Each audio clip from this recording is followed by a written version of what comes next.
नमस्कार. एक 42 वर्षाची महिला होती.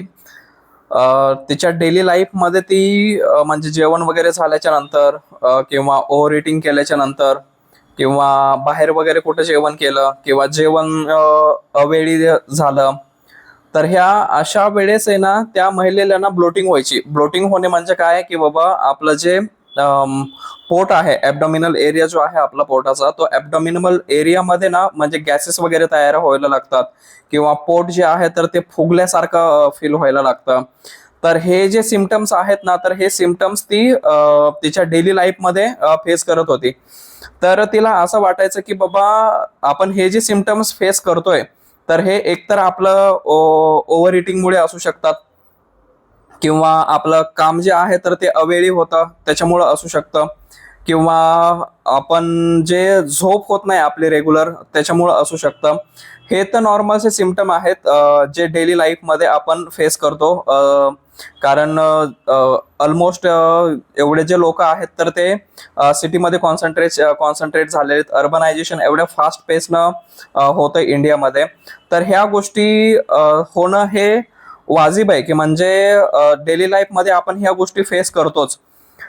हे सिम्पटम्स असताना ती जी महिला आहे तर ती रुटीन चेकअपसाठी एकदा डॉक्टरकडे जाते आणि डॉक्टरकडे गेल्याच्या नंतर रुटीन चेकअपमध्ये असं जाणवतं की हे ब्लोटिंग वगैरे जे आहे तर हे तिच्या फॅटी लिव्हर डिसीज जो आहे तर त्याच्यामुळे प्रिव्हेलंट होत आहे. म्हणजे सांगायचा उद्देश काय आहे की बाबा जर समजा आपल्याला ब्लोटिंग वगैरे होतीये किंवा आपण जे अन्न वगैरे खातोय ते आपल्याला पचत नाही किंवा समजा आपण अन्न वगैरे खाल्लं तर ते ज्यावेळेस त्याचा ब्रेकडाऊन होतं आपल्या पोटामध्ये त्यावेळेस त्याच्यामधून वेगवेगळ्या प्रकारचे गॅसेस वगैरे तयार व्हायला लागतात. तर हे जे इंडायजेशनचा जो इश्यू आहे तर हा इंडायजेशनचा जो इश्यू आहे तर तो जनरली आपण फेस करतो. तर ज्यावेळेस ती महिला रुटीन चेकअपसाठी त्या डॉक्टरांकडे गेली त्यावेळेस त्याच्यामध्ये असं निष्पन्न झालं की बाबा आपल्याला फॅटी लिव्हर डिसीज आहे. तर म्हणजे सांगायचा उद्देश काय आहे की बाबा आपण रेग्युलर लाईफमध्ये ना फॅटी लिव्हर डिसीज जो आहे तर तो ना अननोटीस जातो. म्हणजे आपलं लक्षच नसतं त्याच्याकडे.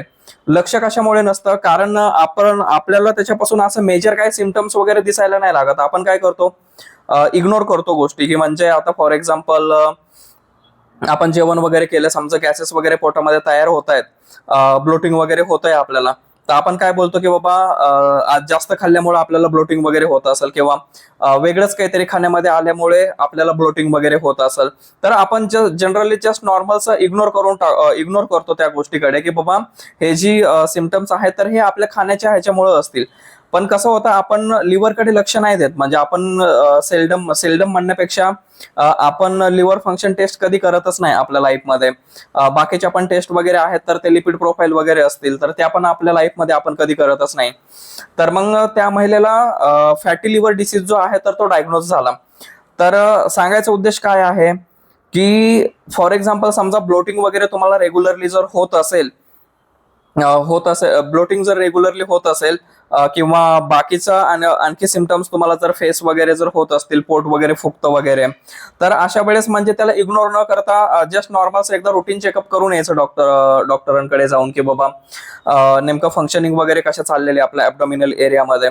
तर मग त्या महिलेला जो फॅटी लिव्हर डिसीज डायग्नोज झाला तर ही तर गोष्ट आपण काय बोलतो की बाबा नॉर्मल आहे. आणि होतं कसं माहितीये का, फॅटी लिव्हर डिसीज जो आहे तर समजा आपण तो जर अर्ली स्टेजमध्ये समजा त्याला जर डिटेक्ट केलं आणि अर्ली स्टेजमध्ये डिटेक्ट करून आपण समजा त्याच्यावरती जर प्रिकॉशन्स जर घ्यायला जर लागलो तर तो रिव्हर्सिबल पण आहे.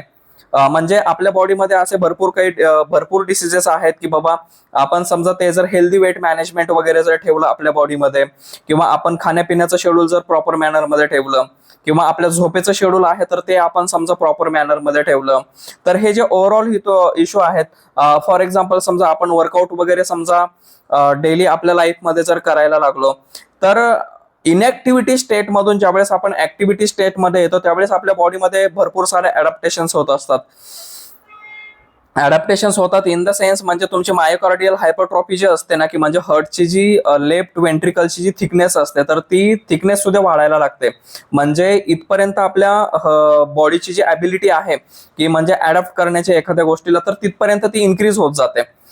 तर आता फॉर एक्झाम्पल समजा बाबा ती ॲबिलिटी तर इन्क्रीज होतेच आहे आपल्या बॉडीमध्ये, पण समजा ही जी स्टेट आहे की बाबा आपण जनरल लाईफमध्ये आपण इग्नोर करत राहतो गोष्टींना, की बाबा चला बघू पुढचे पुढं काय होईल, आणि मेजर सिम्पटम्स ज्यावेळेस आपल्याला दिसायला लागतात त्यावेळेस मग आपण डॉक्टरांकडे जातो.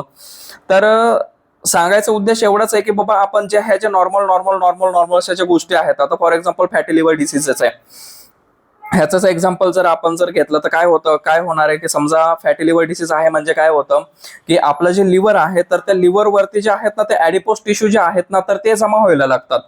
तर मग ते ॲडिपोस टिश्यू आपल्या लिव्हरच्या साईडला तिथं जमा व्हायला लागतात. तर समजा ते जर तिथं जमा व्हायला जर लागले ॲडिपोस टिश्यू, तर काय होणार आहे की आपलं जे आपलं जे लिव्हर आहे तर त्याची जी थिकनेस आहे तर ती इन्क्रीज व्हायला लागणार आहे, आणि त्याची जी फंक्शनिंग आहे म्हणजे लिव्हरची जी फंक्शनिंग आहे तर ते लिव्हरची फंक्शनिंग पण काय होणार आहे, इम्पॅक्ट होणार आहे. ऑफकोर्स आता फॉर एक्झाम्पल एखादी गोष्ट आपण काय घेऊ शकतो, समजा एखाद्या गोष्टीवरती जर आपण सारखं प्रेशर जर टाकत जर गेलो तर काय होतं, ते मॅलफंक्शन व्हायला लागते ना.